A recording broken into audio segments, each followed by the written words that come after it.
Namaskara, good afternoon, and welcome to today's BIC stream session in collaboration with SMART, Studio for Movement Art and Therapies. Today's session is called The Many Shades of Mental Health, Discovering the One That Would Work for You. We have with us psychologist B.N. Sharda, psychotherapist Dr. Kakli Gupta, social worker Christy Nag, psychiatrist Dr. Soumya Krishna, who will be in conversation with psychodrama practitioner Madhu Shukla. And they will talk about the wide range of mental health practices that one can choose and which ones one wants to engage with. In this session, we hope to bring you perspectives from practitioners, giving you a taste of what their practice entails, and discovering if there are different kinds of practices that can engage with children, with teenagers, non-binary folks, and queer folks. And also talking about helplines when one is dealing with stress and anxiety. We will hopefully be able to try and address all your questions around mental health and its accessibility. The full bios of all the speakers will appear in the chat box, which is at the bottom of your Zoom screen. And through the session, if you have any questions, comments, or observations to share with our speakers, please feel free to use the Q&A box, which is also at the bottom of your Zoom screen next to the chat box. And with that, I hand it over to our able moderator, Madhu. Hi, good evening. Thank you so much, Lekha, for getting us started. Good evening, everybody. And thank you so much for joining us on this Saturday evening and to join into a very important conversation about mental health, mental wellness, because good mental health is fundamental to our overall health and well being. I think at SMART, we're really committed to building this awareness and just raising awareness about the kinds of mental health services that are available in India today, and really to help us kind of deep dive into it in a way and get a wide range of perspectives. We have a fabulous panel that has joined us, which I'll be handing it over to very, very soon. But a couple of statistics that caught my eye when I was kind of researching and preparing for this evening. And some of the statistics were quite mind boggling because one of the articles on the diplomat.com said that over 90 million Indians, that's about 7.5% of the country's population of 1.3 billion, suffer from some form of mental disorder. And this was according to WHO. A 2019 study by British charity, a Mental Health Research UK, found that 42.5% of the employees in India's corporate sector suffered from depression or an anxiety order, which is pretty much every second employee in this country. NIMHANS study in 2015, 2016 suggested that nearly 150 million Indians needed active intervention, while fewer than 30 million were getting it. And of course, the statistics go on. And I think in the pandemic, all of this, I think, has come to light. And I think its urgency has never been felt more than it has been now. And it is in this light that this conversation is very critical, very relevant. And I'm really thrilled that I'm joined by a very fabulous team of experts over here. So thank you, all of you, for joining us. I know each of you is having an extremely hectic schedule, and you'll have made it possible to be here to think about some of these important questions. And of course, spread the word of what's possible and who can access what kind of treatment support that they require at this time. So I'd really like to open it up to the panel here by just maybe having each of you tell us a little about yourself. I know the bios are there, but whatever is most important for you to tell about yourself this evening in this context, a little bit about what is your area of focus professionally, and something around, this in this context of a collective trauma that we're all experiencing right now. What shifts have you been seeing as a professional in your work? I think that would be very useful for us to start off from. So I'm just going to sort of open it up, and whoever's sort of feeling warmed up to open us, please do unmute yourselves, and we can take it from there. I'm wondering if yes, Sharda, thank you. I was also kind of wanting you to open it. Yes. Good evening to all of you. It's like what I do in 20 years. I do a kind of counseling, training, and supervision. That's a major part of my work. And I also supervise the helpline, what we have in Parivartan. In addition to that, I also have lots of other interests. I do lots of beyond room activities. That is something I really like about it. But you also asked about what is really shift. Second wave is not really differentiated between our client and our life.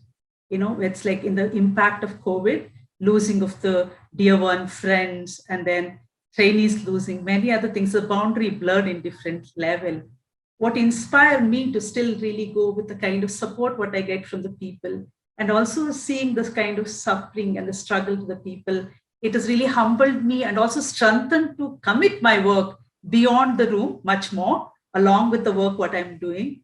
And also because of the kind of call what we got during the pandemic, we collectively expand our time to reach out to the people through the helpline, and also started collecting resources, which is very appropriate to really give back to the distressed people who really reach out to us. I think the lesson is lifelong, but this is something what I can really see. Predominantly, this is a shift. Hi, thank you, Sharda. That was lovely. I mean, I have worked with Sharda.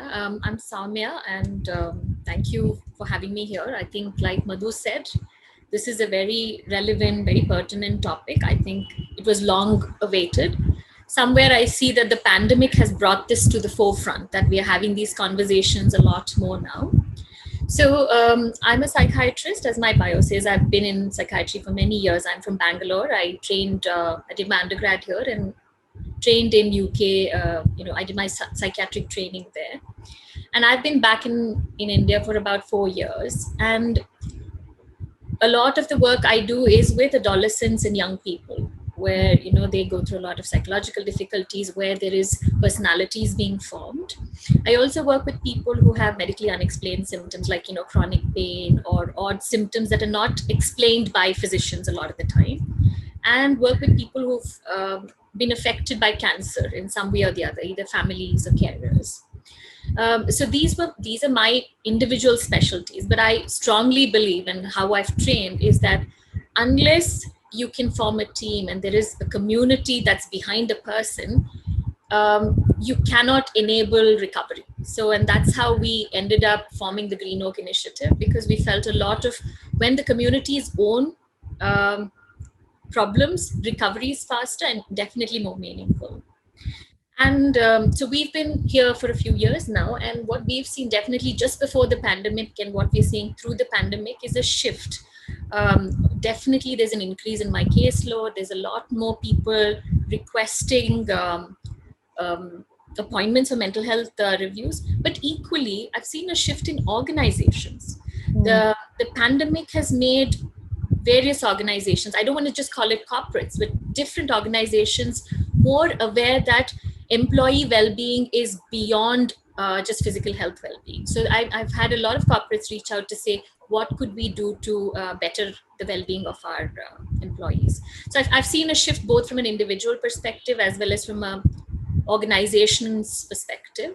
And I guess the hardest part about this pandemic has been the uncertainty that we've all been sat with. So as clinicians, we thought, okay, let's try and do our best. Let's get people through this together. But we also didn't see an end to it. So I've seen a lot of burnouts in my colleagues, in different, and when I say colleagues, not just mental health professionals, any kind of healthcare professionals, where there was a sense, when you have a catastrophe like a natural disaster, people know that if they work for a certain period of time, things will get better. But with the pandemic, we're just being hit one wave after another.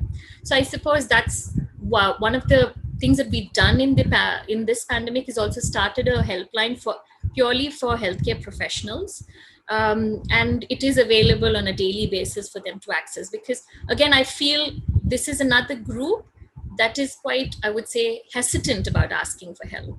So in a nutshell, I do believe that this is the way forward. I do think we should talk about well-being, both preventative as well as reactive ways.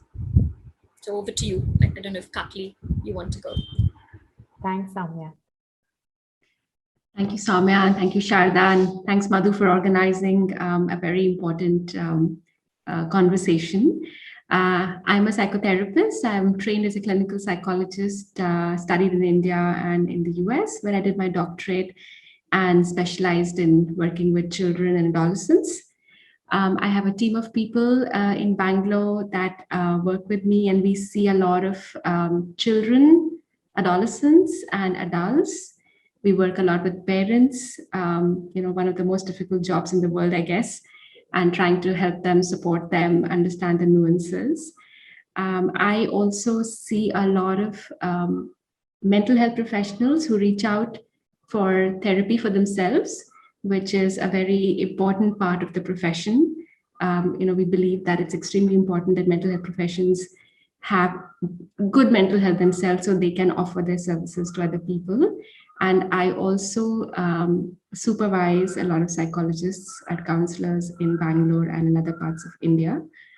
I think one of the, as Sharda and Soumya have already spoken, the pandemic definitely has, there has been such an increase in the number of referrals, number of calls. And like Sharda was saying, we also have an unprecedented situation where the therapist and the client are dealing with losses, anxieties. It's one of that divide, or it's not something that is not affected the clinician, the therapist. So how do you hold your clients when you might yourself be going through exactly the same concerns and the same anxieties? So that has definitely gone on. I want to maybe mention what has happened in our work with children and adolescents. Many adolescents have been able to adapt to online platforms. So, most of us are only working using video conferencing. So there are no face-to-face sessions, which is very hard on young people. Adults have adapted to it. Children have adapted to school, yes, but therapy is a whole different thing, So with many adolescents, we have seen that they have adapted. In fact, some adolescents, I would say maybe a minority, have even done better, which is our learning. They have done better on the video sessions because, they are not face-to-face, they're not in person. Some have chosen to switch off their videos and they're sharing more on phone calls with the therapist. So we are seeing that. But with children, I think they are the worst affected. It's been very, very hard to do, for example, play therapy with kids. We've tried all kinds of things. There are toys on both sides. Therapists have sent, things that have been made together to the clients' homes. But the privacy, the safety of the room, the physical presence of the therapist, I think for children has been very, very hard. So we've seen a lot of difficulty with keeping child clients or being able to do effective therapy with them. Thank you, Kakli. Christy, yes, yeah, go for it. I'm Christy. I'm from West Bengal, and at present I'm doing a PhD from TISS Mumbai, and simultaneously I'm part of this collective of Adivasi students from tea gardens in North Bengal. The collective's name is Prayatna. So there again we work with Adivasi students from various tea gardens and primarily support it's collective support with respect to education.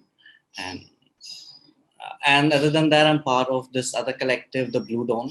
It's a mental health support. The collective's role is to provide mental health support to people from ST, SC, OBC, NC communities. So that's me basically. And the pandemic, right now I should have been in tea gardens, but because of this pandemic, I'm still here.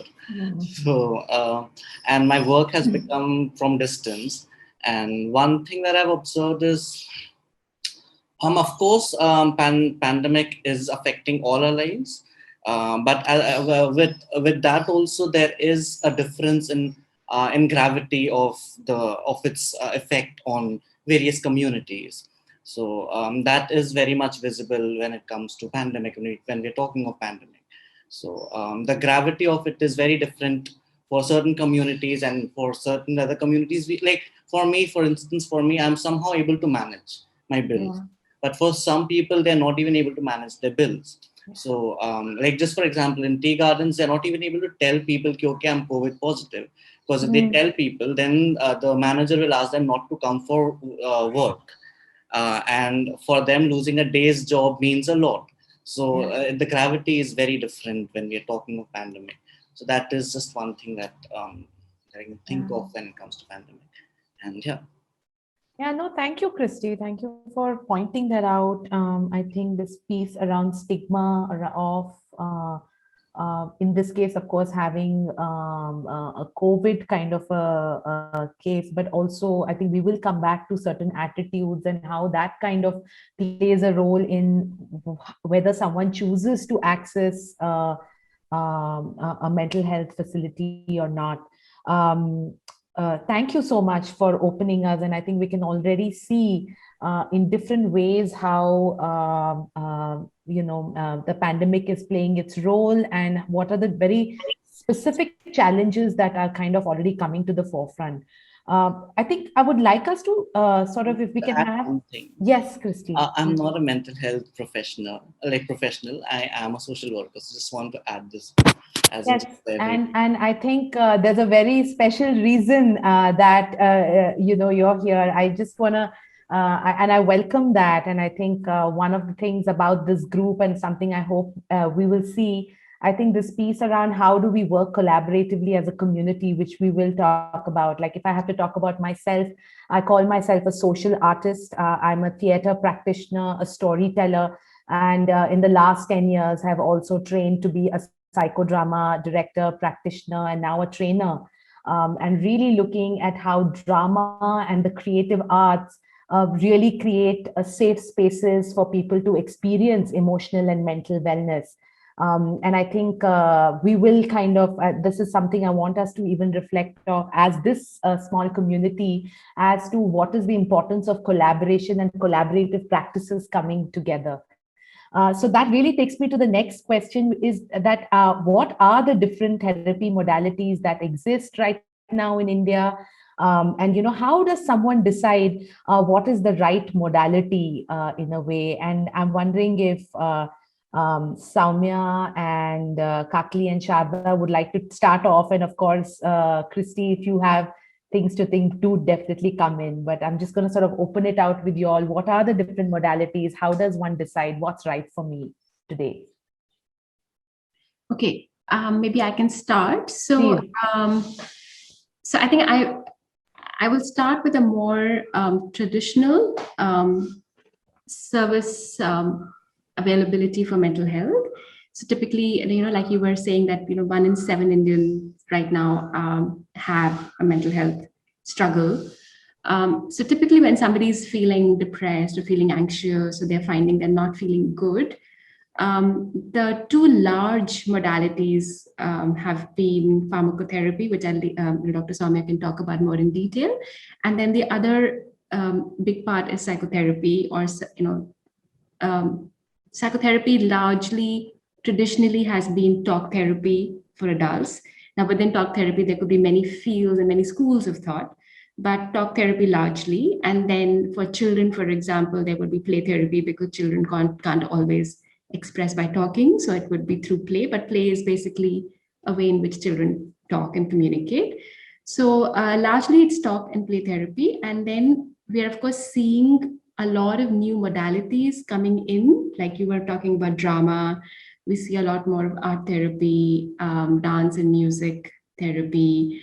I think these are all newer therapies. They are, so if you look at the clinical literature, you will find much more scientific literature where either case studies or research has been done, which is more for psychotherapy. For psychotherapy, it will be more in the realm of talking for adults and play for kids. Now, within talking, like I said, there could be so many approaches. There could be cognitive behavior, psychodynamic, family therapy, gestalt, all kinds of different approaches. My own when it comes to how, how does one decide who to go to, I feel that, behind all these modalities, a person or the therapist is extremely important, because when you go to a mental health practitioner, yes, again, I'll let Dr. Swami talk about it in more detail for pharmacotherapy, because there is a whole medicine piece. But at least when it comes to psychotherapy, it's the person of the therapist that is very, very important, because that's the only tool you basically have in the room. And it's extremely important that that person is well trained, has good credentials, has had good, training and back. So I think for people to check that, to check what has been their training and background, how many years have they been doing this for.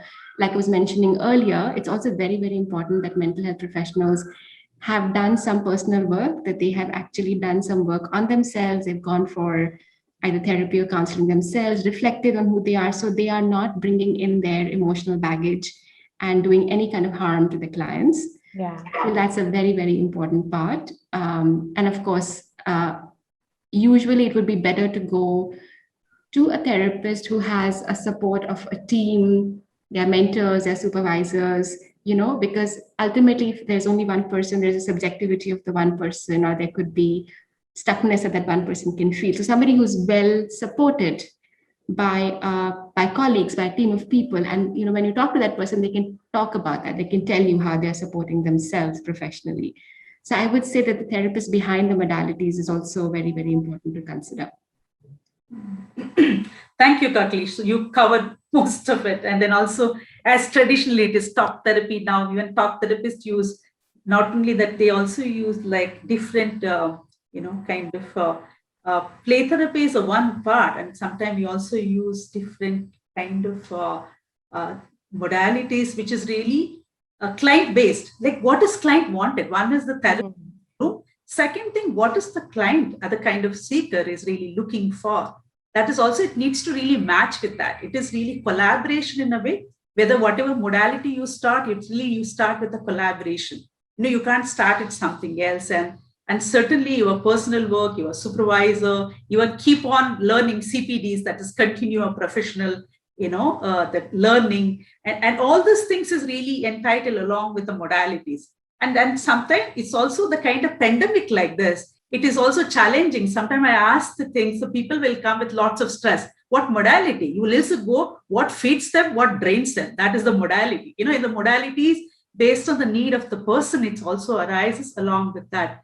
As Soumya is also sitting here, there are lots of anxiety. They will go pharmaceutical help and then they'll tablet. But what anxiety comes and how to manage it? What would be helpful? What is there in the physiology? I think when you said the drama therapy and another, it is an incorporation now with another, talk therapy is where we also work physiology, not only just really talking about the cognitive part. Yeah. Bit of those things along with like your credential and your credibility comes from what kind of training and then how much you are ready to look into your own self.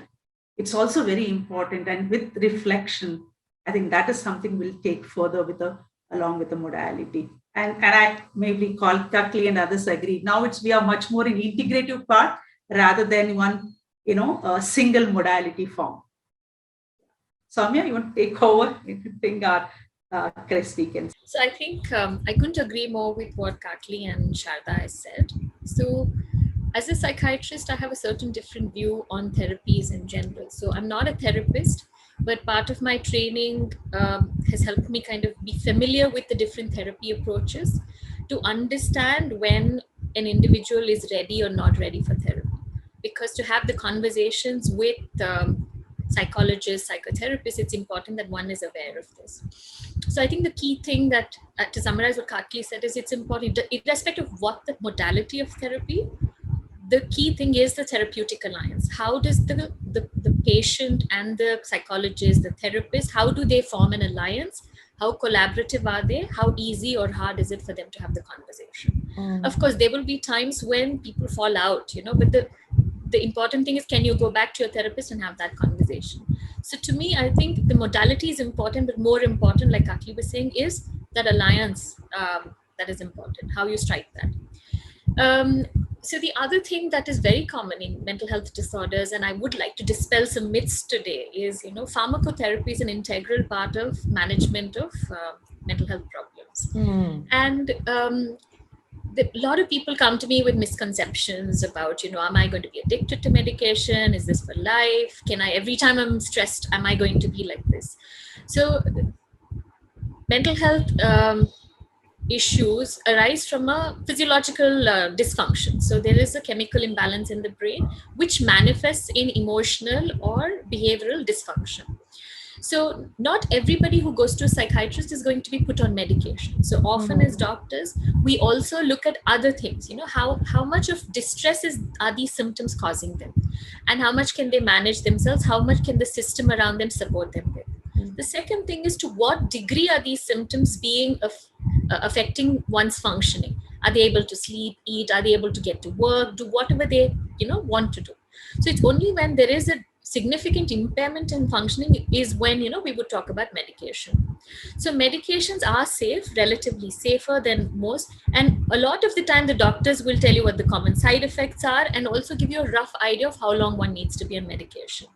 Sometimes I find that people have been in therapy and they feel quite stuck, that there's some symptoms don't resolve. So medication in parallel with therapy kind of is a synergistic impact. So medication helps use therapy in a meaningful manner, and with the more you use therapy and medication, the quicker one starts to recover. So I think pharmacotherapy is another important part. The third thing that I think we all talk about, which is very important for well-being in general, is our lifestyle changes, what we call behavioral modification. So I don't think we should play that down any more than, it's as important as the other two things we've spoken about. How people have sleep routines, whether they have physical activity, all these are very important parts in terms of keeping one well, especially through a crisis. So this is in a nutshell, I would say, the important ones. Yeah. I'd also like to just add that, also, I think clients have to feel empowered that when they go and seek a mental health professional, it's fine to go and meet them for one session or two sessions and see whether that feels like a good fit. Right. For example, in my team, we encourage people to say, okay, let's do 2 sessions and then we'll see whether this feels like a good fit. What I have to offer and what you're looking for, does it match? Because it's not always about right or wrong or good or bad. It's really about also, is this a good fit? We feel comfortable with each other's presence. Yeah. So I think that people should have that choice. And I would say that, try 2-3 people, trial. recommendation for, and see who is the best fit for you. Yeah. Christy, I could see you wanting to share something. Go ahead. Yeah, so I'll just share from the receiver of mental health services point of view, because again, like as mentioned, we're not practitioner. So what worked out for me was like I tried 2-3 therapists. Initially, the thing was for me. So what worked out, I'll just share that. Was this therapist? I guess she uses narrative practice, and that's her approach with therapy. And along with that, what are the modalities is there? I'm not sure of that, but the narrative practice comes across. And she said that she's a narrative practitioner. So in that, like, the problem was was seen as something outside and not just in the individual. The person I was not seen as the problem. And then the other thing was, as Kakli was mentioning, that the person should feel empowered. So in narrative practice, what she usually does is the way she asks questions also is something that shows that I have the solution. She does not comes with suggestions. The approach is okay, like what are you doing about it, and it just like what are the existing ways that I've been dealing with it. So again, the thing is, as people who access mental health services, we have been dealing with our mental health since some years. It is now that we approach therapists, or it is now that we are approaching a professional per se. So recognizing the minute ways in which the person has been addressing their mental health concerns is something crucial for me. Like as a person who's receiving service. Service receiver. So and I would say that that approach kind of sits well with me. I cannot talk for everyone. So just recognizing the minute ways, like just seeing the person as someone who has gained wisdom over some years of dealing with their mental health. And it might not be be suitable in all times, but then that wisdom is there. So recognizing that, and recognizing it throughout the therapy, not just so that is the bit that I wanted to share. Yeah, the Christie's really brings quite wonderful point. It is like, therapist is only facilitating it, but the rest of it, the client will really search their answer. Fundamentally, all the modality has. There will be some influence for the counselor, but yet as a therapist, but yet it is the ultimate, the take or the decision is always in the hands of the client, and then they protect. That's really makes sense, Christy. Yeah. And busting this myth that the therapist will give me all the solutions to the list of problems. But the therapist is going to walk with you and open up possibilities, but you're the one who's going to make a decision. One more thing I just want to add. When I'm talking of the problem situation, it also means we all come from certain socio-economic, cultural backgrounds, and that has an influence on our mental health. And recognizing that aspect as well is important. It might not be that in that therapy, in that 1 hour or 2 hours that we spend, we can change the structural concerns that is there, but just recognizing it in the therapy room kind of helps. So just for example, caste is something that influences mental health. Indigeneity influences mental health. Gender is something that influences mental health. And recognizing those structures that is there in society, and not just making it, okay, this is you need to work out on this person. Going by the book in some sense. That is something crucial, recognizing, okay, these structures are there, which has an influence on individuals' mental health, and not just making it very individual. So the role of the system in also creating a certain mental alignment for the individual. And this really takes me to the next question. I think since we started talking about, have attitudes been, there are two questions that are coming up for me. One is the aspect of, are our attitudes shifting towards therapy, especially in India? How do we see it? I know there's a lot of social media portrayals of what a therapy session could look like. There's a lot of exaggeration, if I can use that word, of what it is. Sometimes it's unreal. Sometimes we're setting very unreal expectations of what happens inside the therapist's office. So there are two aspects actually. One aspect is how are the attitudes shifting today in India? And of course, I'm talking about both the urban setup in India as well as the rural part of India. Are there shifts in the attitudes? And the other aspect is also around accessibility.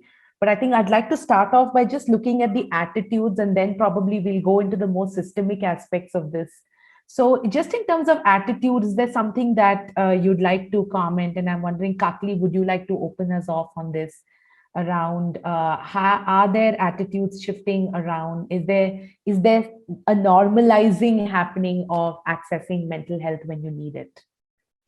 There's definitely been a change. I have been practicing in India for 16 years. And I would say in these 16 years, I have seen a huge shift. No question about that. But I'm also talking about urban India because that's where I practice. So that is not necessarily really true for other parts of India. But in a city like Bangalore, mental health awareness is very high. And there are more, and definitely, like I'm saying, in the last 16 years, more and more people reach out. There is definitely a less taboo. Stigma has come down in the more educated population. I feel education, exposure, like you said, media. And yes, some portrayals are exaggerated, but they still, I think, sometimes play a role in showing people that this is an option, or this can be done. Even if that may not be realistic, but at least it sort of reduces the stigma many people share their stories and how therapy has helped them, or how pharmacotherapy has helped them. So people share more. People are, I think, so definitely in urban India it has gone down. Yeah. But I was reading a study, in preparation for a talk, and it said that 71% of Indians still seem to have prejudice against reaching out for mental health services. Yeah. So that's also the reality, but maybe it's 71%. So we're definitely doing better than before, I would say. Yeah. Accessibility is a whole different issue, but I'll come to that once we reach that discussion point. Sure. Yeah. So I would like to add on what Kathleen said. I agree, the kind of shift what I'm seeing it. And then also there's a many people who are really coming to access. But though we are in Bangalore, you would be surprised to see that the language is also play a major role. Yes. Without that all language. Our training is in English. All the training, the language, the jargon. Yes, everything is in that. The kind of your language, if you're really searching the kind of counselor who can speak your language, is really a challenging part. How do you express? This is one is mental health is not something, it is very alienated, and the language of it is alienated. Very true, Sharda. How you can reach the therapist in what level? As Kathleen said, we are in Bangalore, and hub of the mental health in different level we reach. But certain section of the society, even Bangalore itself, there's no, they have not even clarity about what is mental health. Yeah, there's no articulation. I think we need to even go to the basic definition of what is mental health, how it is impact, and what is a necessary. And unfortunately, I also add, it is in the private hand. Much more is in the private hand. It needs to be paid, and then it's also really coming back to the other way around. I'm also involved with a much more down part of Karnataka, and I'll work in different area of the rural area. And the people have really struggled. They don't know what's mental health. There is also need to talk in differently, but little reach can happening, but still certain of the people have not. But attitude change, sure enough, it's changed, isn't it? And then second thing I would like to say, at least in Bangalore, I have started seeing. Sorry to use it is not a binary, but yet men started using the service much more, and he's also started getting lots of notice and then taking into that level.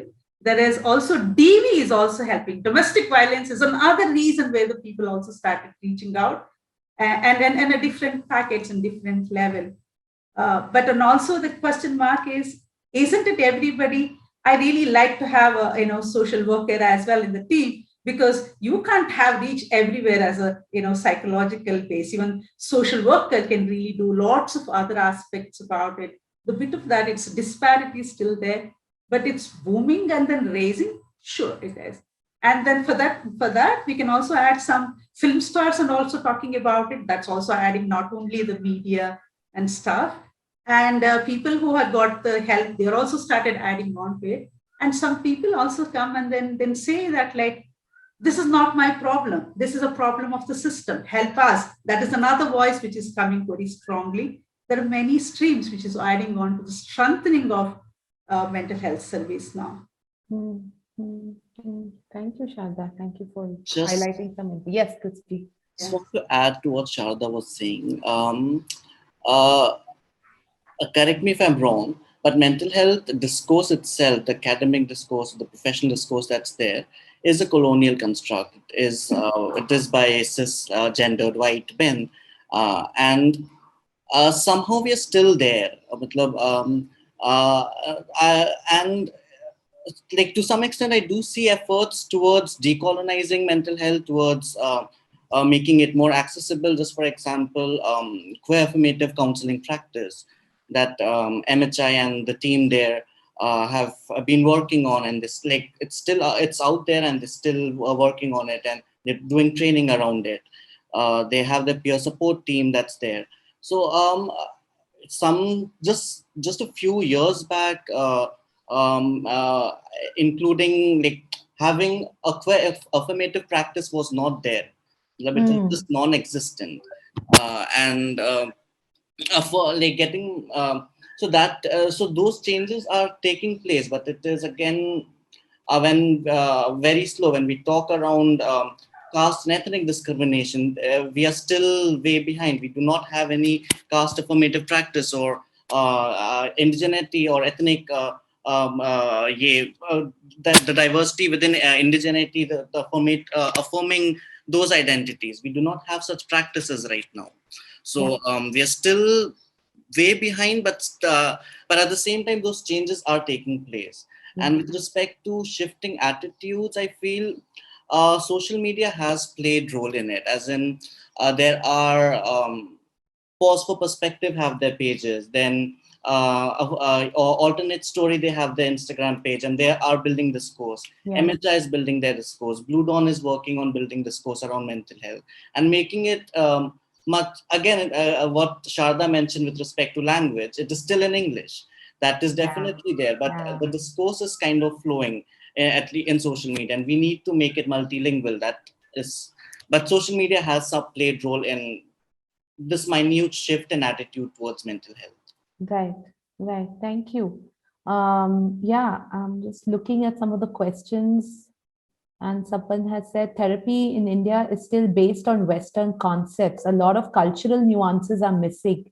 What do you all think about bridging this gap? Would anyone like to, since we're on that subject right now?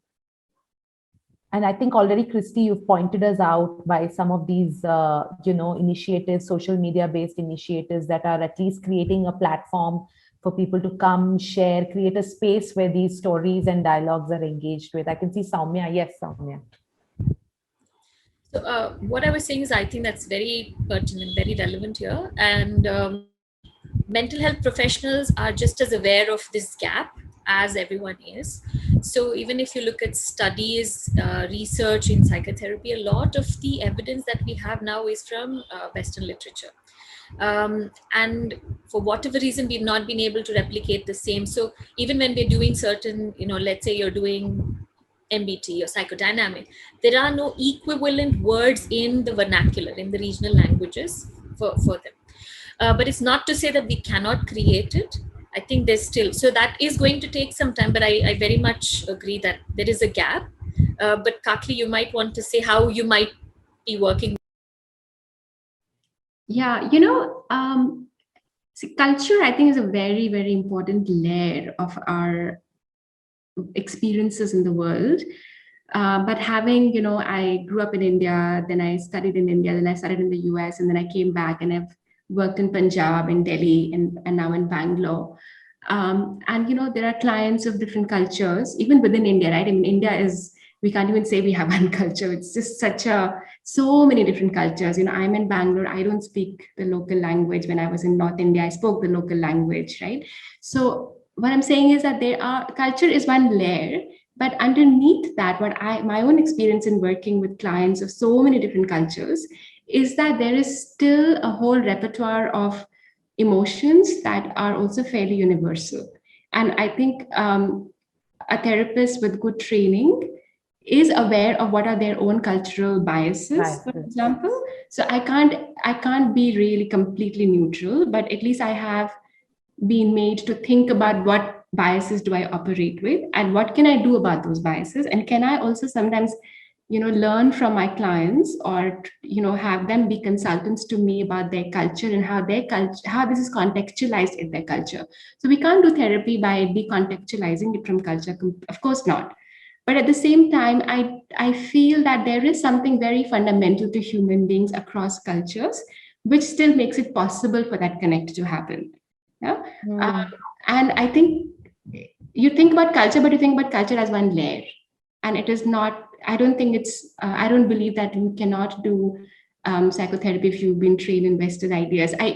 I think there is a possibility of still bringing in your human presence, still very much thinking about thoughts, feelings, behavior, and thinking about how that is all contextualized in the culture of the person who's sitting in front of us. Just like I myself come from my own cultural upbringing, which I have thought about.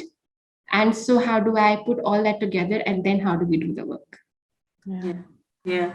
I think I also would like to bring, as a trainer, we have started quite some time, is like how to incorporate multicultural lenses in the therapy.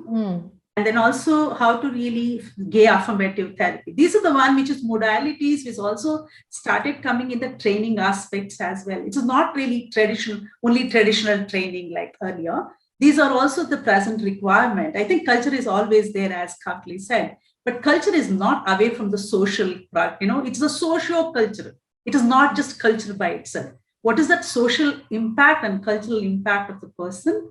Certainly you can journey with, even if you have a Western kind of training, but what you will really do is that you really go with like what culture thing the client wanted to bring. It is the counselor's duty to understand and learn, educate about the different culture. Something which is very, very important, along with being emotionally, cognitively available, and then also sensitive about the different culture, and not to impose yours and then learn about the other culture and then be, is also the another way of what you say, to be ethically right. It's like it is something which is really go in that direction. Yeah. That's also training. Yeah. And I think this is a very important direction that we're taking in this conversation, which is, the role of the therapist, both in terms of their own training, their own orientation, and vis-a-vis the cultural, the social, the gender, as well as the political context. Any thoughts around that? If anyone, I'm wondering if Christy, would you like to share something around that? What is the therapist's role in this kind of a paradigm? What role does the therapist play, and what is the responsibility of the therapist in some ways? Thank you, Madhu, for this question. Before getting into that, I just want to share a bit in the context of the previous discussion. I guess it is related to what you asked also. Of course, we can use a mental health discourse that is there, but simultaneously there has to be effort to decolonize, to make it contextual. That conscious effort needs to come across from mental health professionals per se, and that is to some extent I see happening with the NPI collective that's recently got formed, and narrative practice India. They have the Instagram page as well. So they, to some extent, that making it more contextual. And the other thing I like is the name that this QACP chose is queer affirmative, not queer friendly.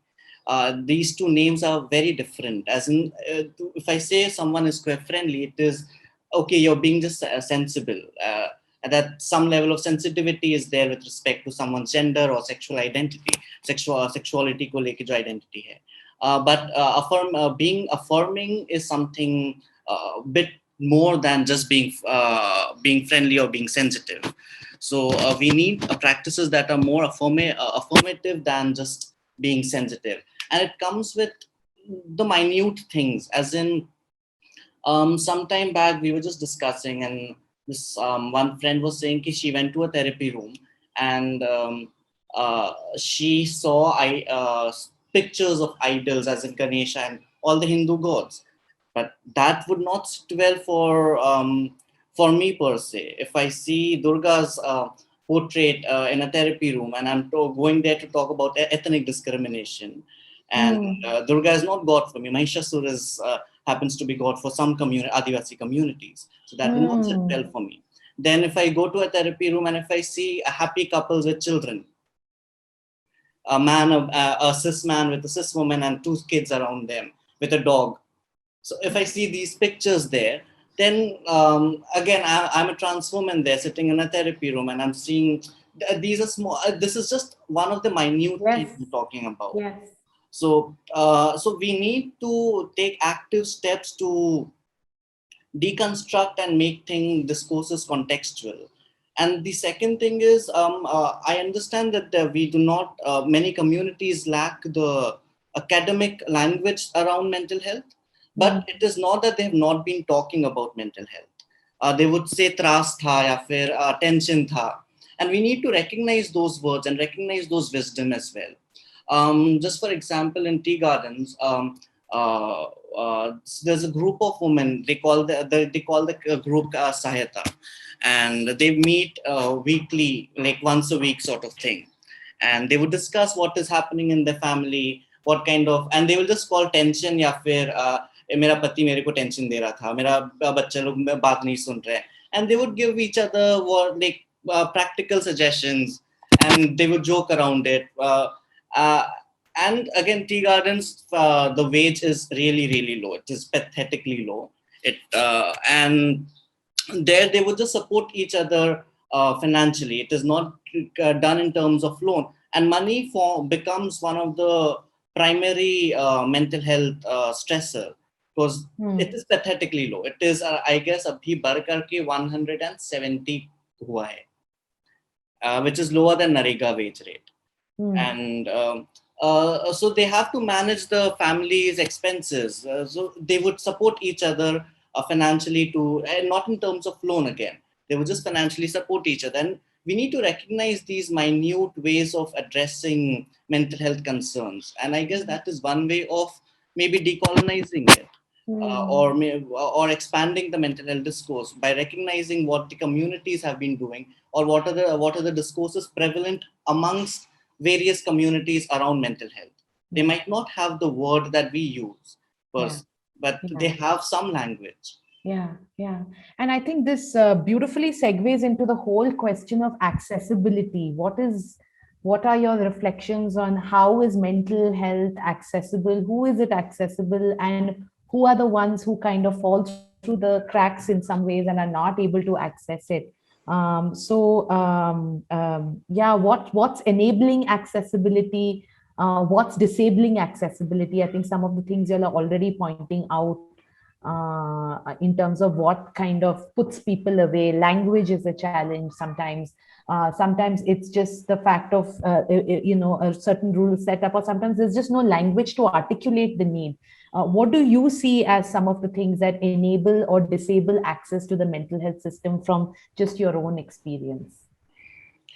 One is location. I guess Sharda or someone pointed out ki, or Kakil, I'm forgetting who pointed it out.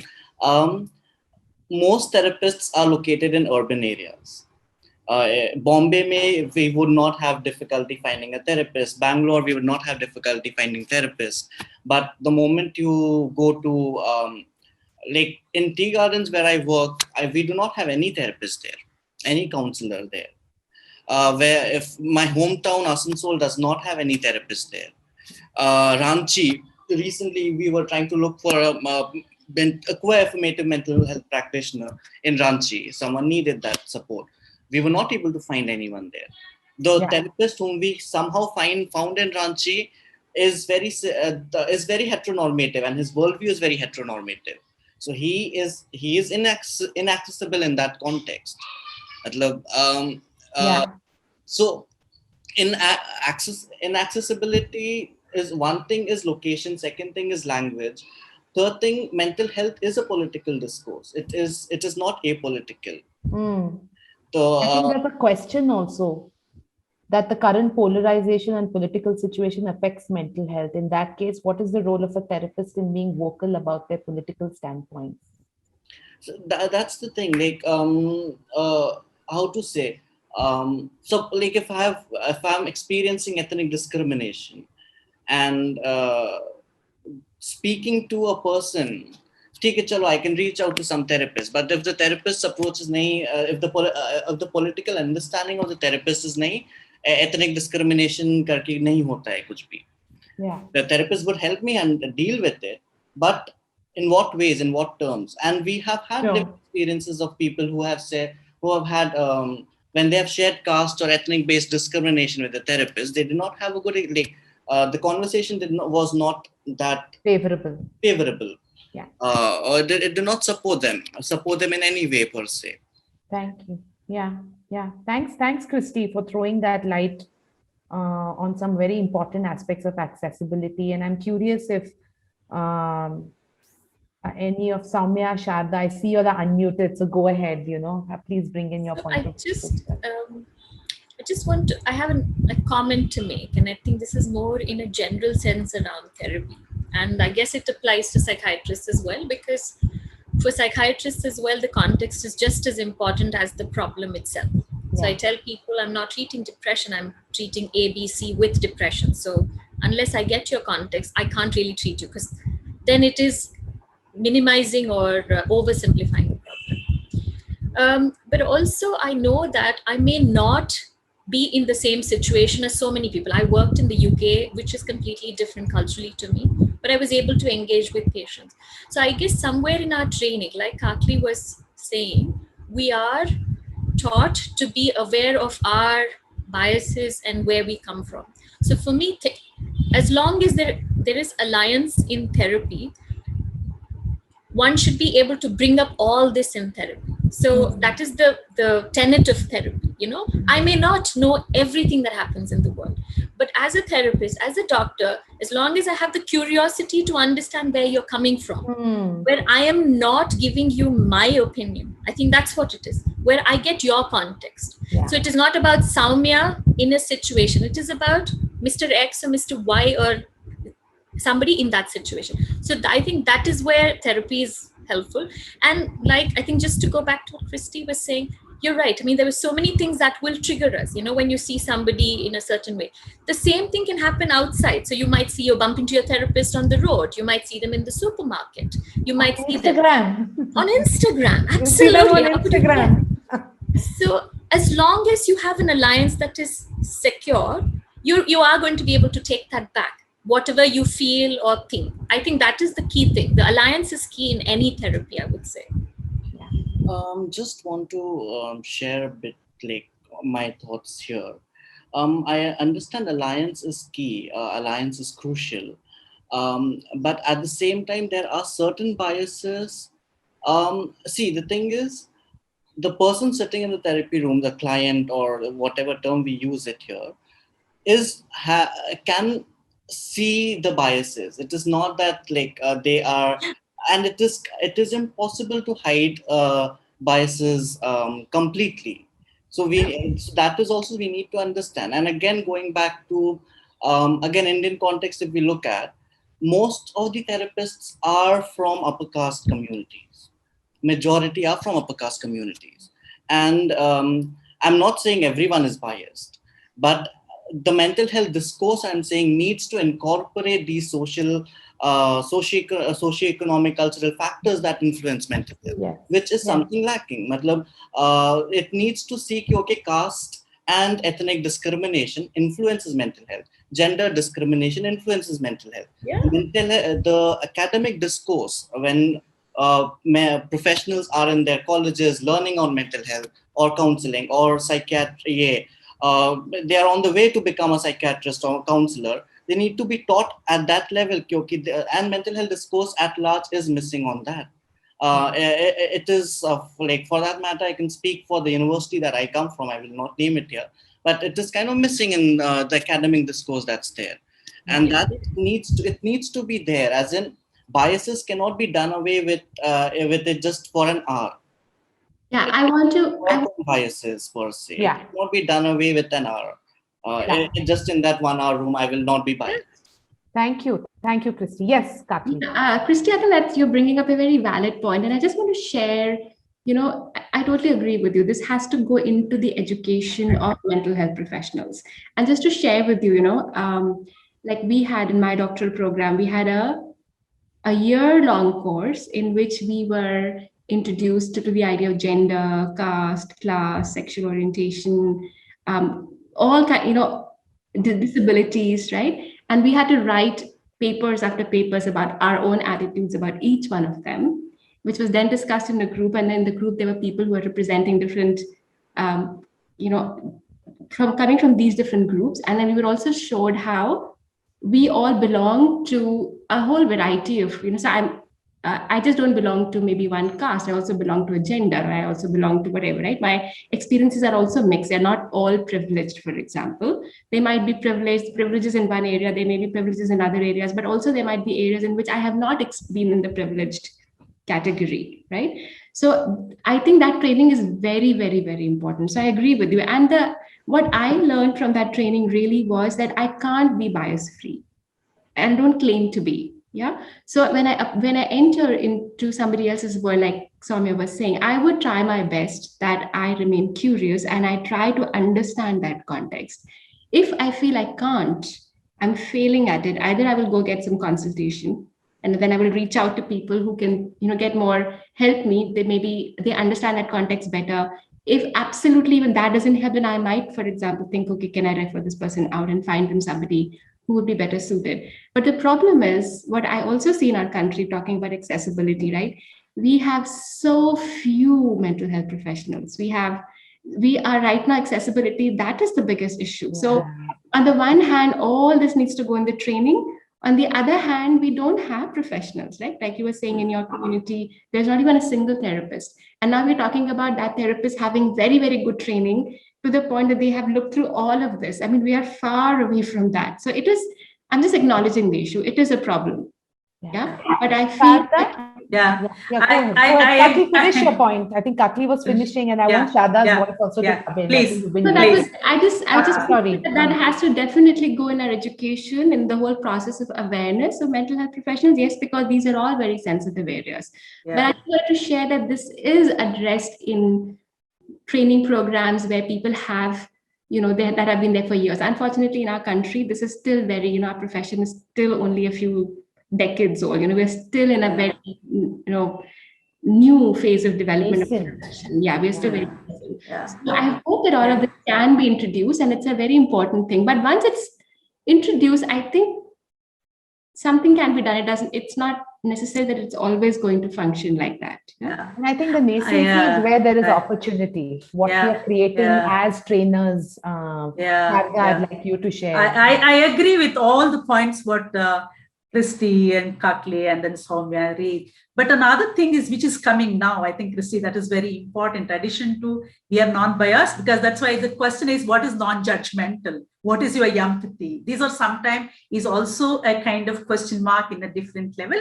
But the training and then also supervision and your personal work, these are the very key. If you are a therapist, you must be in counseling, you must be in supervision. That really help you to really reduce as much bias as possible if it's bring to an awareness. The another thing which is really important now, which is coming in the discourse, is the client voice. The client voice is telling the therapist to really, where is the lacuna, how they can also incorporate in mental health. That is, the client voice is something which is a new thing you can see, whether it's a diverse community, which is really bring it in differently. This is helpful, it is not helpful. This is work they not understand, because what is understanding is also based on the context, based on what they have brought into the therapy. Therapy is also a small unit in the life of the person. It is not like, I can call in the life therapy is a dot. In that dot, what happens, what the client is really brought into the therapy is also important aspect to look into, along with the training and then the bias as well. There is continuation of this is like, it is really open-ended. I think the recent development is like the therapist started open the feedback from the client. I think that is something might be, I'm not saying the things are really drastically changed by tomorrow, but there are some amount of new hope has started coming, that whereby there is a new understanding of the feedback comes to the other part of it is the one. Second aspect, as Katli said, that's very important. It looks like you are privileged in some area, you are non-privileged in another area, like a caste, gender, and the non-poverty in a way, and then also the biological differences in you, before even the discourse of your gender dysphoria, everything really have a mental health aspects into it, along with like non-productivity, and then it's caused into inferiority, and then the kind of the way how the people started looking into, if it is not of their problem, how it has become a problem. I think most of the counselors or therapists, they are really more open into political processes rather than really talking about political polarity, because sometimes my belief might not be matched into my client, or I'm really imposing my ideas to my client. Because of that, the political process is what? The people also, what is the ideal job? What is the ideal relationship? What is ideal society? Ideal society, ideal way of living. I think these are the ones which come to the therapy room very, very often. And with that, they also really think I'm not good enough. There is some amount of guilt related to that. I think these are the political processes, because it's socio-political process. These are the one which is really addressed, but some of it is just unless they bring it, it is quite the challenge because a power game comes. Who has a power? I think that is something we have to relook into, who has a power in the room. And that really help us to really look into what politics is also, important, like, structural politics, the privilege politics, space politics, the knowledge politics. This is a politics of different things is also comes with the discourse. I think the awareness of that, it is also important, as I completely agree with the kind of training, kind of your readiness to really look into your own self. Yeah. That is something which is all therapists must do. They have to re-examining them continuously. Yeah. Thank you, Sharda. I'm just coming in to do a time check in my role as a moderator. We're at about 6:06, which means we have about 20 minutes. I have one more question that I can make a brief comment, because I think it links to accessibility. And I'm going to see where some of the other questions, we have got some fantastic questions coming in the question Q&A section. So maybe another 5 minutes to really talk about, when accessibility is such a big lacuna in our country, is there a role that the community can play? And I know that many of you on this panel very actively work with communities. And how can we enable communities? Can the community play a role in creating mental well-being and taking this movement back into everyone's homes? So I'm wondering, Sharda, Saumya, Christy, Kakli, well, all of you have your own point of views, but go ahead. And I know that some of you are doing very specific community-based initiatives. I think that would be very useful to know. I would like to start. I will really. Yes. It will also need to start from the grassroots level. That's civil society need to be involved in it. It does not need to be in the academia area. That is something, and it needs to come as a kind of dining table discussion. That is where it is really going to the community. But what I have understood is a primordial barrier which comes is the awareness is not there. That's the first one. It's much more individual, and then the community. The second thing, skepticism. Is it helpful? Are they understanding or not understanding? When that barrier goes, then is a communal one. Is my family is okay? Are they have a taboo? It still is a taboo. You can manage without really going to the mental health professionals. So then that barrier goes, then the community. I think that's really, multi-directional, it needs to happen. And I always like, when I do with the community work, I say it's an open session. You ask anything related to mental health. If I know, I will, otherwise we'll generate, we will understand. I think somewhere that kind of dialogue needs to go to the community in different level, whereby it is one of the things. And maybe many others have many other ideas. I just stop it now. Otherwise, yeah, I know you're very passionate about this topic. Yeah, Soumya. So I guess two things I want to say. One is, with accessibility, it's important to be creative now. Now is the time we have to be innovative in ways in terms of how we engage the population. Like Christy's pointed out, Kakli said, the number of healthcare professionals is very low. So by the time you get a whole cohort trained and come, that's going to still take some time. So I think we now need to look at what we have existing and whom can we train.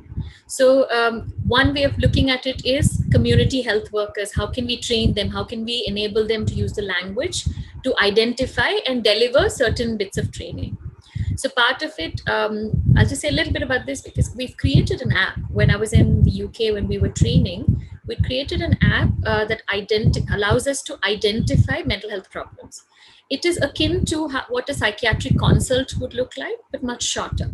And this is available in different languages. And when we created it, this was exactly the problem back then. So the problem hasn't shifted in 15 years. The number of psychiatrists, mental health professionals was very low here. And we had looked at other low-income countries like Africa.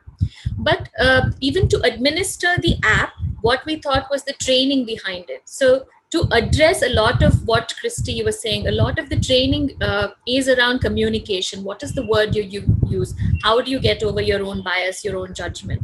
So I guess I'm not saying technology alone. We need human beings to use the technology in an innovative way so that we can support it. And to understand who is influential in the community, like Sharda was saying, to try and tap into those resources. Kakli? Yeah, I think that really training more people is the way to go. My own effort in that direction is in a very small way, because it's not as I think the other challenge with mental health profession is that it's not a very scalable profession. At the end of the day, you can only for example, even as a supervisor, there are only certain number of people I can hold at a particular time. I can only hold a certain number of clients. It's not something that, where numbers can go. So I just feel that also, I think we lose a lot of mental health professionals to other countries, and so there are so many, I think, like I know psychology, for example, right now is a very, very high in demand subject. It's not easy to get into psychology courses right now. But when I talk to these youngsters, most people are thinking of, going abroad, not necessarily, they don't know whether they're coming back. So I feel, again, I felt this 20 years ago when I was training in the US, and I want to, when I see, okay, what is possible and then what can we go back? But when I come back and do it here, I find that I can only deal with certain numbers. For one individual, it's very hard. But I do see more and more and more people doing it. I think we really have to figure out how we are training more people, and maybe even shortening our programs. We can't probably afford 5-year programs, 7-year programs, but we can look at, maybe good training programs with 2-year programs, and then you can add on and then not career. That mandatory supervision, for example, mandatory support that you have to get to be able to do the work. Right. Yeah. So I think we'll have to come up with those ideas, where we don't, we just have to get more people, more professionals. Yeah. Christy? Thank you, Kaki. Yeah. Just want to add to what everyone has shared. So yeah, I guess it is connected to what we were discussing a bit earlier. See, biases, again, I'm moving back to there, because at present, the present mental health professionals who are there, we need to work with them as well. So, and biases, if we're talking about biases, it cannot be, I cannot say ki, I will try to reduce my biases as much possible for this 1 hour. And balance time, I will be biased, or I'm comfortable being biased rest of the time. It doesn't work that way. So if we have to work on our biases, it has to be like changes with respect to how we look at the world. And we need to recognize all the systemic influences of mental health that is there. Some of the things that we have discussed, and some of the things the panelists have pointed out, ability, disability, then and some of the things that I've been talking about, indigeneity, caste, gender. So these biases are there around, like the biases around these structural or around these structures are there, and we need to work on it in our daily life, not just for that 1 hour or 2 hours of therapy that we will involve in. Yeah. So that is one thing that I want to share. A second thing is we need to look at the community's wisdom with respect to mental health. I think while Christy is coming in, I think a thought that I'm having around my own work, and I think someone's also asked a question around the use of drama and street plays, and I feel like I've been very passionate about the idea of building creative communities. Communities which can come together either as story circles, art circles, creating art as a community exercise, creating community-based theater, drama. So I feel the arts can be a fabulous way of creating therapeutic spaces which allow for emotional, healthy expression of emotion, all kinds of emotion. And I'm also talking about art as activism. I think these are all ways, again, where communities can get involved in some way, creating a certain space where it is okay to express one's emotions, where it is okay to acknowledge one's mental situation, and to find connection and solidarity. Because I think we're talking about therapeutic alliance, and ultimately mental well-being comes from that space of connection. So I think social arts and the creative community and creative community practices, I feel, is another way that we can sort of expand this culture and reduce the stigma around expressing our mental health needs and our mental health challenges. what we also am adding, we have a program called Care for Care Provider, the people who caring in the field, and they also need a care. So that is something which is really important to, and then also the expression of your own emotion. First and foremost, identifying your own emotion. It is also challenging, isn't it? Appropriate emotion and expressing that. This which is sorry. There's a question that I think is somewhere in this realm. In the last, I think Gayatri is saying that please comment on the power differentials in the work of therapy, the room, and psychosocial work in the community. I don't know if anyone would like to talk about this. I feel there is a link between what we're talking and the role of mental health.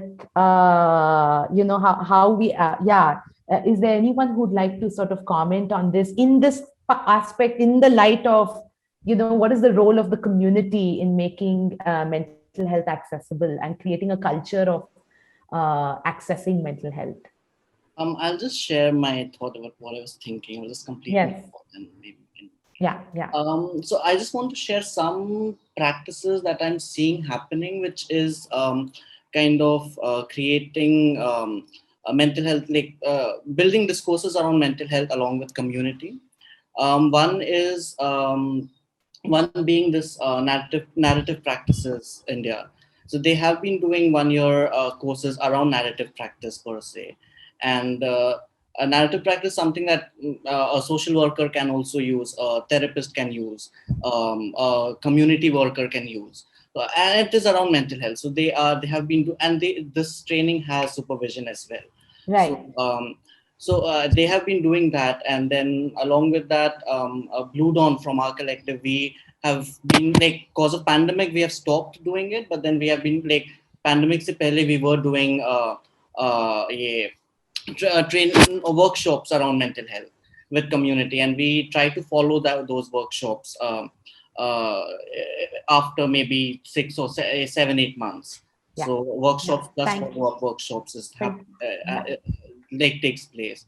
So these, and the beautiful part of some of the workshops that I have seen, I'm not just specifically saying these two collectives per se, but other than that, like they try to engage with communities words, जो उनके छोटे छोटे words है, जिस तरह से वो mental health discourses को डिफाइन कर रहे होते हैं.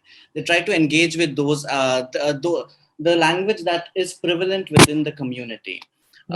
So that should also be happening when we are working with community. We need to recognize that there is that language might not be well defined, but then there is an existing language that communities have. And along with language, communities also have their own wisdom of addressing mental health. Not just saying individual, like just for example, the group Sayata I was talking about. When I asked them, how did you learn to form this group? Like it was part of my MPhil dissertation. So when I asked them, like, how did you learn to form this group? They said कि हमने तो बस अपने दादी नानी से सीखा है. And this is just an all women's group, like just 6-7 neighborhood mein jo hai, they come together. And this group is, you'll find in every tea garden, in every locality. They have different names. And they would find like, and they learn ki, okay, we can support each other financially, not just in terms of loan. Like it is not given as loan. So they learned all of those things, and it is again a mental health community practice that's there. They would come together, they would talk about. So Christy, what I'm really hearing you say here is that are we acknowledging indigenous wisdom in the communities, and how are we creating spaces for that to take space, giving space and acknowledging that there are many ways in which communities also can heal themselves, is what I'm hearing you say.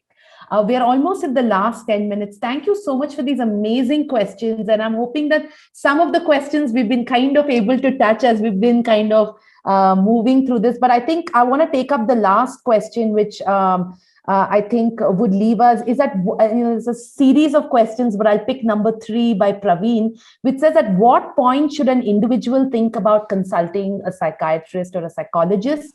Do we have signals to indicate that anxiety and stress are going out of hand? And I think will be very useful for all our listeners. When do you know it's, when do you go to a counselor or a psychologist? And please do take a shot from your perspectives, everyone. Yeah.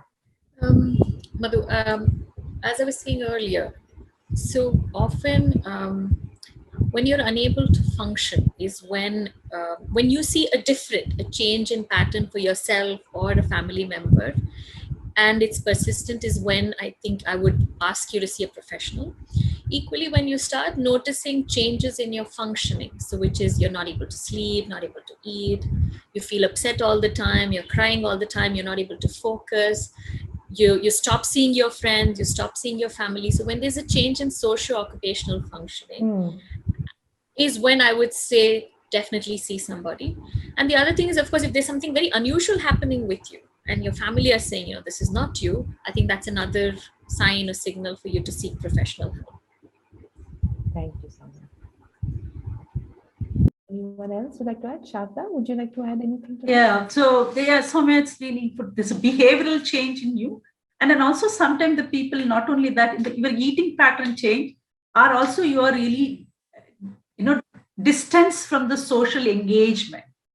There is some amount of that. It's also lots of behavioral symptom that, and sometimes it is also, I think it's not only that, there are, when we are talking about, I also feel there is some aspect we can easily recognize by you or your functionality, your agency, and sometimes others notice about it. It is something is not okay. Sometimes it is also, people also really started not having any faith in the life. Why should I leave? There is some amount of not any interest in even leaving. Those are the kind of statement and stuff like that, which is also really reach out to the counselor. People sometimes come to just testing how it works. I think that is also, they have something in them, but still they'll come and they'll see what is happening. So the people can choose differently. Sometimes somebody voluntarily comes, somebody refer them. Sometimes they also think what it is, let me check. Maybe they're already reading something. They're already looking some amount of signs and symptom in the, net, and they're really matching with that. So there are different criteria. In addition to that, there is also change, shock, the kind of pandemic or whatever, what is there in your hand. Suddenly everything is really, you lose it. You lose everything, what you're holding is also another time when the people also reach out. Kakli, you can continue with it. Yeah, no, I just want to add one more point that, I add another sub-question to write it, and you can take it, Kakli, or the others. Are families involved in therapy sessions? So one is, when do I access it, and what's the role of my family? I think that's an important question. Okay. Go ahead, Kakli. Okay, so just one more point I wanted to add, for example, in the pandemic, if people are feeling anxious, and if your anxiety is, let's say, manageable, but you find yourself feeling anxious, I mean, that's a normal response to something that's happening. Similarly, when somebody has lost someone and they're grieving and they don't feel like doing anything, it might look like depression, but it's actually more mourning and grieving. And if you have adequate support around you, that's fine. You will go through that, but that's not something which necessarily is abnormal, right? I think what many times we see when people come, they say, I'm feeling anxious, but I don't know what's making me anxious. There's nothing in my life that's making me, that I can pinpoint. So sometimes it's also people come to therapy because they are trying to make meaning, they're trying to make sense of what's going on, but they can't figure out what it is. Yeah. Suddenly something is happening and they can't understand why now. Talking about involvement of family, so there are many different ways. Of course, I work with children and adolescents. So when we're talking about minors, families are often involved. Children, definitely families involved, whether it could be through parent sessions typically, or so it may not be at the same time.